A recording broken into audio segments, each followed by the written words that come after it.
नमस्कार दोस्तों। 2023 में एक भारतीय ट्रैवल ब्लॉगर ज्योति मल्होत्रा, जो सोशल मीडिया पर लाखों फॉलोअर्स के बीच में मशहूर चेहरा है, लेकिन इस चेहरों की चमक के पीछे छुपा हुआ था एक काला सच। एक जासूस वीजा कमीशन एजेंटों की मदद से पाकिस्तान की यात्रा करती है।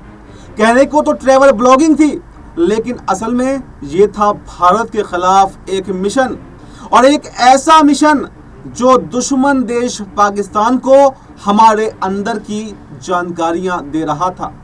इस मिशन में उसका साथ देता है पाकिस्तान हाई कमीशन का कर्मचारी एहसान उर्फ रहीम उर्फ दानिश, जो बाद में भारत सरकार द्वारा अवांछित विदेशी घोषित भी किया जाता है। दानिश ने ज्योति को वीजा दिलवाया, पाकिस्तान की सरजमी तक पहुंचाया, और वहीं से शुरू हुआ ज्योति की गद्दारी का सफर। पाकिस्तान पहुंचकर ज्योति बन जाती है पाकिस्तान प्रेमी ब्लॉगर। हिंदू मंदिरों के दर्शन करती है, पाकिस्तानी फूड और अनारकली बाजार की तारीफें करती है, इश्क़े लाहौर जैसी पोस्टें करती है, यूट्यूब और इंस्टाग्राम पर पाकिस्तान का गुणगान करती है।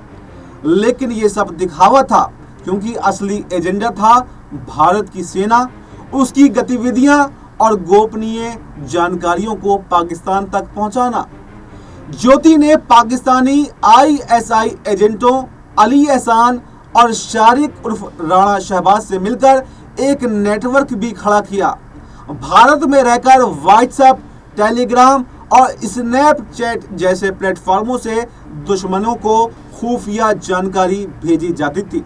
लेकिन अब जरा सोचिए कि यही ऑपरेशन सिंदूर, जिसे लीक करने का आरोप अब ज्योति पर आया है, उसी ऑपरेशन का नेतृत्व दिया गया था भारत की एक वीर बेटी कर्नल सोफिया कुरैशी को। और जिस तरह से कर्नल सोफिया कुरैशी हो या वोमिका सिंह हो, उन दोनों ने, जिनकी रणनीति ने ऑपरेशन को सफलता तक पहुंचाया। एक औरत जिसने वर्दी पहनकर देश का सम्मान बढ़ाया, और वहीं पर एक दूसरी औरत, एक दूसरी लड़की, एक सोशल मीडिया ब्लॉगर, जिसने उसी ऑपरेशन की जानकारियां पाकिस्तान को बेच दी कौड़ियों के दाम। एक बेटी बनी देश का मान, तो वहीं एक बेटी बनी देश की शर्म। अब सवाल ये उठता है कि ऐसे गंभीर मामलों में जहां सेना की सुरक्षा तक को खतरा हुआ हो, वहां सरकार, खासकर बीजेपी, आखिर चुप क्यों है? क्या सिर्फ चुनाव जीतना ही राष्ट्रवाद है?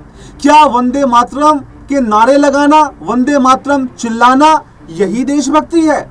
जब देश के अंदर सोशल मीडिया के जरिए दुश्मन देशों की एजेंट्स काम कर रही हैं, तब आपकी चुप्पी के आखिर मायने क्या है? सरकार की चुप्पी के मायने क्या है? और ज्योति की गिरफ्तारी के बाद में पता चला है कि वो पाकिस्तान में सिर्फ घूमने नहीं गई थी, बल्कि दानिश के साथ बाली, इंडोनेशिया भी घूमी है, व्यक्तिगत रिश्ता भी बना लिया, और उसी भरोसे के साथ में देश को धोखा भी देती रही। लाखों भारतीयों ने उसका यूट्यूब चैनल सब्सक्राइब किया हुआ है, इंस्टाग्राम पर लाखों फॉलोअर्स हैं। किसी को यह अंदाजा भी नहीं था कि ये महिला आईएसआई की एजेंट बन चुकी है। वहीं पर हम आरोप लगाते हैं कि हमारे देश के अंदर जो मुसलमान हैं वो गद्दार हैं। ये किस तरह के आरोप हैं? आप देख लीजिए कि गद्दार, आतंकवाद, ये जरूरी नहीं है कि मुसलमान हो। आज हिसार पुलिस ने उसे पकड़ा है। फोन और लैपटॉप से जो संदिग्ध डाटा मिला है, तो बीएनएस की धारा 152 और ऑफिशियल सीक्रेट एक्ट 1923 की धारा 3, 4, 5 के तहत केस दर्ज हुआ है।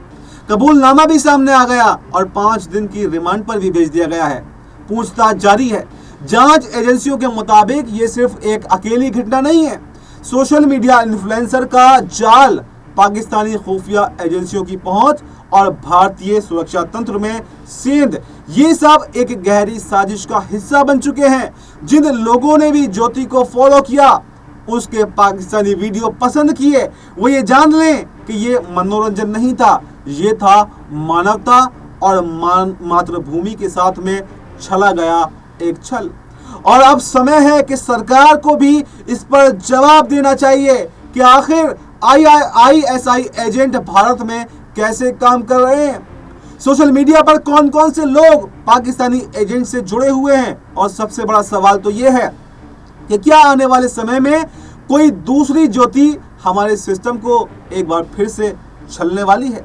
क्या कोई और ज्योति भी देश के अंदर पैदा होने वाली है, और क्या कोई और ज्योति बनकर भी बैठे हैं जिनसे पर्दा अभी नहीं उठा है? और सबसे बड़ा सवाल तो यह भी है कि सीमा हैदर जो एक इल्लीगल तरीके से भारत में आई, उस पर सरकार एक्शन कब लेगी?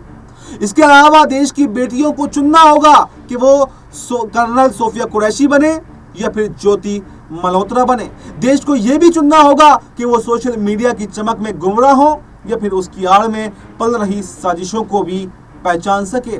कई सारे सवाल यहाँ पर जन्म लेते हैं, और सबसे बड़ा सवाल, एक तमाचा उन लोगों के मुंह पर भी लगा है जो कर्नल सोफिया कुरैशी पर भी सवाल उठा रहे थे।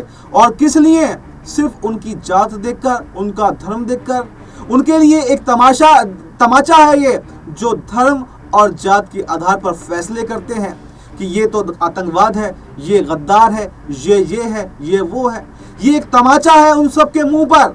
और अब सवाल यह है कि सरकार इस पर आगे क्या कदम उठाती है? क्या सख्त कदम इस पर उठाए जाएंगे? क्या जो ज्योति को पकड़ा गया है ये देश के लिए एक नजीर बनेगा, ऐसी सजा दी जाएगी, या फिर नई ज्योतियों को और मौका दिया जाएगा? क्योंकि जिस तरह से मैंने कहा कि सीमा हैदर पर कार्रवाई कब होगी, सीमा हैदर को कितना समय देश के अंदर रहते हुए हो गया, क्या सीमा हैदर को हम मान सकते हैं कि वो ठीक है? क्या हमारी जांच एजेंसियां हैं, कहां गई वो जांच एजेंसियां? क्यों अभी तक उस पर कोई रिपोर्ट नहीं सौंपी? क्या उसने हिंदू धर्म अपना लिया तो वो ठीक हो गई? और जो हिंदू है, अगर कहें जो ज्योति है वो ब्लॉगर बनकर घूम के आती है तो वो ठीक है, लेकिन अगर मैं ये भी पूछना चाहता हूं कि क्या ज्योति की जगह कोई और लड़की होती जो कम से कम मुसलमान धर्म से ताल्लुक रखती होती, तो क्या उसके खिलाफ भी ऐसी ही कार्रवाई होती? अब तक सोशल मीडिया पर मीम्स की बाढ़ लग गई होती और कहीं ना कहीं एक विशेष धर्म को कैटेगरी में खड़ा कर दिया होता, उसको आतंकवाद का जो है मुखौटा पहना दिया गया होता।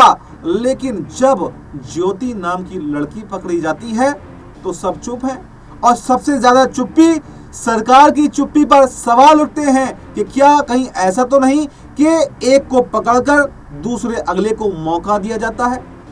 तो फिलहाल इस रिपोर्ट में इतना ही। इस रिपोर्ट पर आपकी क्या राय है कमेंट बॉक्स में अपनी राय जरूर दें, और हमें दीजिए इजाजत। नमस्कार।